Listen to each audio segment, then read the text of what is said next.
To start with, we will take the old coffee out of our machine.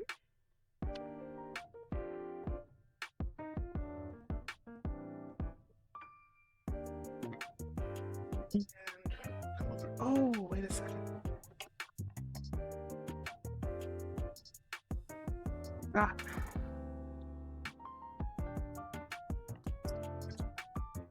Filter, not filter, rinse the filter. Now, this coffee machine is made to make 1 cup of coffee as opposed to making the entire pot. And technically, I don't need to use a regular coffee filter, but that metal mesh is hard to clean. So in order to make it a little easier, what I do is I come over here with your standard coffee filter, regular paper one, and I stuff it into the metal one. Technically, that means that I'm double filtering it. It doesn't really play out that way. It's not a big deal. It doesn't affect the taste or anything. The strength of the brew, none of that stuff. It just makes it a little easier for me to clean up the next time that I want a cup of coffee. Now, today we are having the Starbucks Tribute Blend.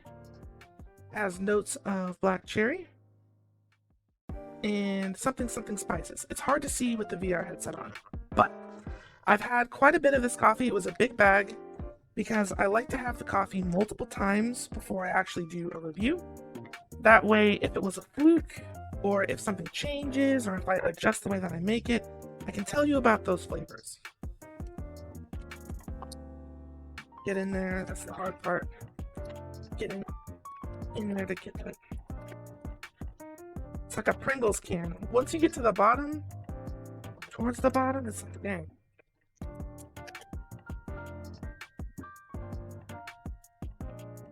I don't use a standard coffee cup. I use a pretty tall one. So for me, 2.5 scoops of coffee. It's too much. That's too much. There we go. See that there? 2.5 scoops. Put the spoon back on.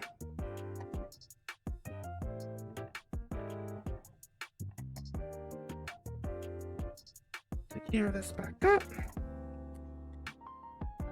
Take our filters and put them back where they were. Now, the reservoir is a little low on water.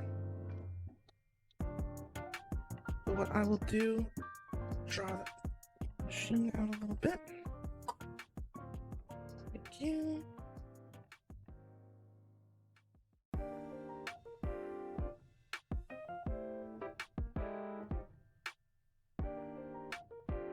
Coffee cup that my cousin got me for Christmas.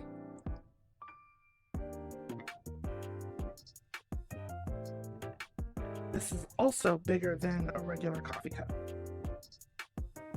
or a regular mug. I just assumed that every cup with a handle on it is for coffee. Okay, I'm not sure if you can see it, but the machine is set to rich, which means that the water will sit on the grounds longer, just a little bit longer. It is also set to brew 24 ounces, so we'll go ahead and hit the brew button. And yeah, there we go. So, what I find particularly interesting about this is... No, that's not what I want to say. One of the things to note is that you can see here at the bottom, my coffee machine is too short for my cup to fit underneath it. So it's raised up a little bit as I have to prop it up with the metal from my cup.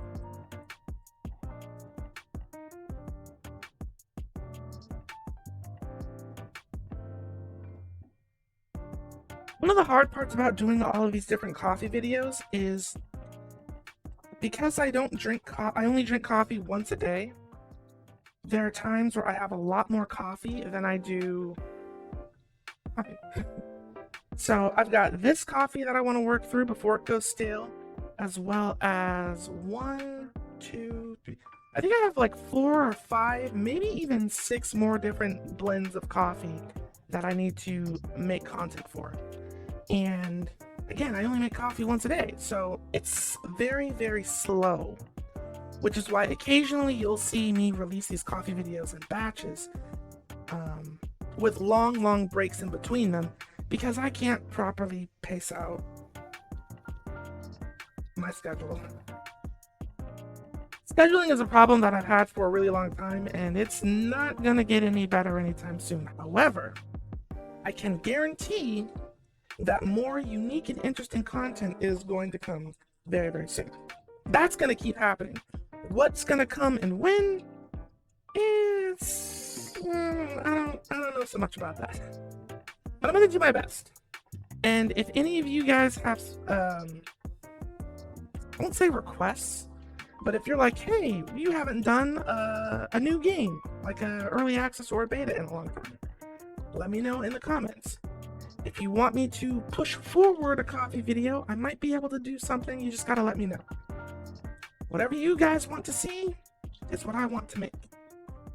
But without any input, I'm just gonna do whatever until I get that input. So even though I'm not brewing an entire pot of coffee, it still takes a little bit of time. It's definitely not as long as the full pot, but it's not instant. It's not like a Keurig. At least I don't think. I think a Keurig would take less time. I don't know. Does anybody own a Keurig? How fast do those things brew? No. Patience is the key. I saw a YouTube short the other day about coffee siphons and how they look like those glass tubes that go up and around and loop-de-loop. And I'm like, those look like the beakers from Dexter's Laboratory.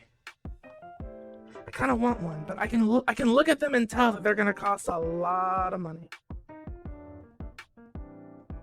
But everyone who uses them says that it's like the best way to make coffee. And the process of making it is so fun that that becomes part of it. Which makes sense. I hear better things about siphon filters than I do French press. One day I will try all of the different methods and maybe even come up with some of my own.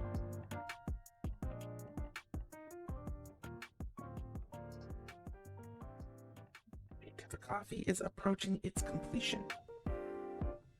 Now, when I do get new coffee, I do try it both black and with cream and sugar. I've already had this coffee black, so today I'm going to have it with cream and sugar. Usually, if I do have coffee black, I'll use a smaller cup or this Christmas cup here. Usually.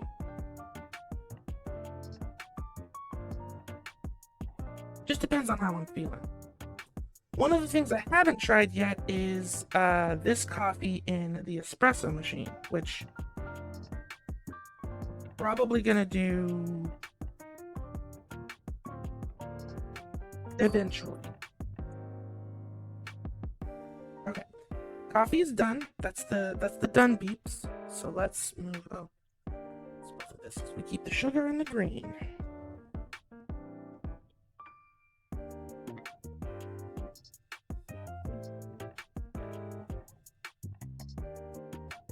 Now, you're probably thinking, that's a lot of sugar. This is a 24-ounce cup of coffee. Please do not at me. The amount of sugar is relative to the amount of coffee that is in your cup.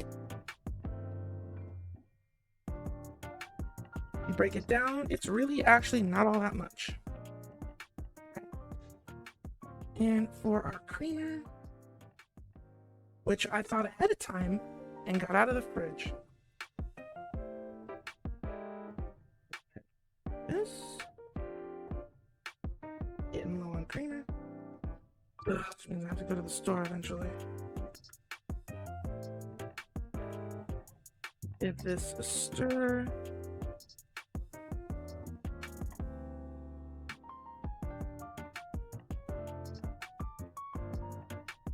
That's the color I like to see. Now, people will, coffee snobs like to complain that creamer completely masks the taste of the flavor of whatever coffee you're drinking. If you're drowning your coffee in creamer, then yes, you're basically, every coffee just becomes French vanilla or whatever your creamer flavor is. But if you're being subtle about it, those natural flavors in the coffee still shine through, because coffee is incredibly potent. I didn't think that I'd have to tell anybody that, but you would be surprised about how elitist, I guess you wouldn't be surprised about how elitist coffee people can be. It gets crazy out there, so just don't be a snob. Enjoy the coffee the way that you like to enjoy it. I'm gonna swap back over to the usual setup so I can actually taste it, because I can't drink the coffee like this because of the thing sticks out too far. Like, watch this. Open. It's open. Yeah.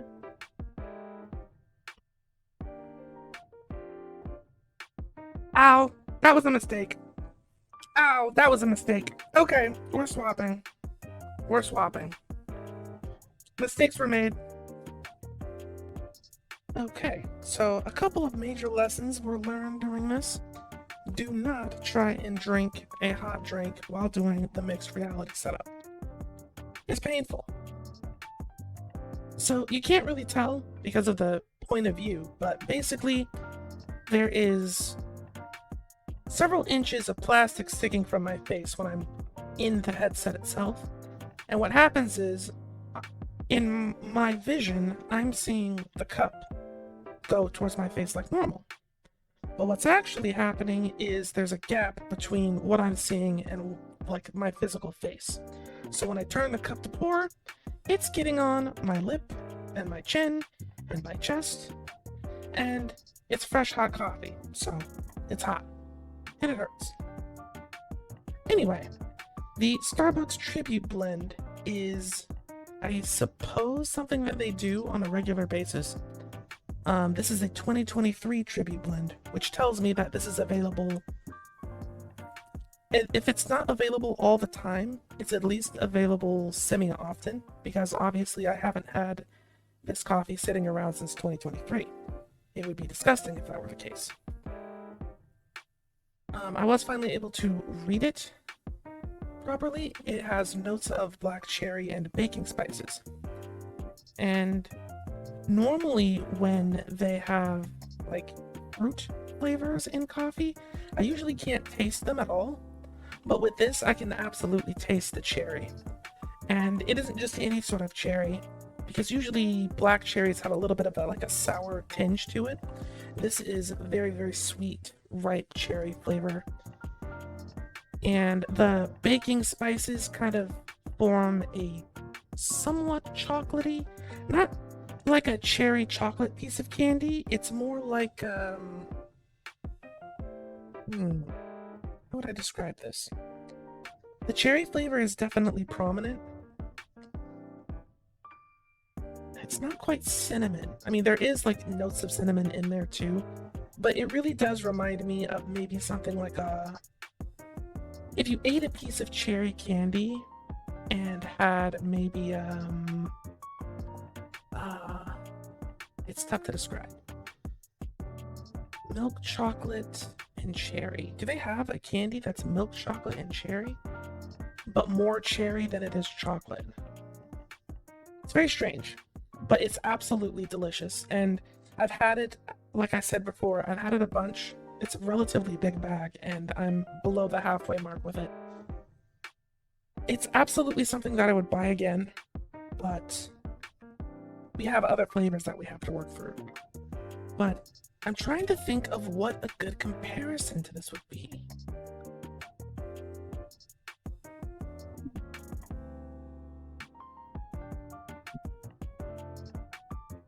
Oh, I know. Okay, I got it.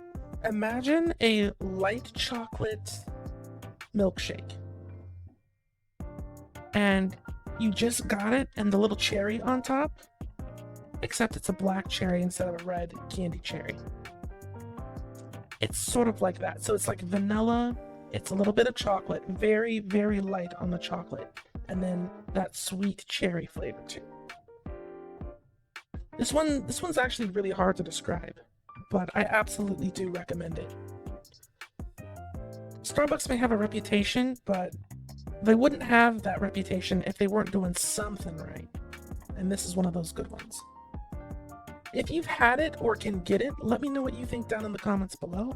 As always, thank you so much for watching, and I will see you all in another video. We still have some things to work out, but I'm so far happy with the setup, and I'm open for suggestions if you have any on how we can make things better. So, I hope you're as excited as I am. Take care.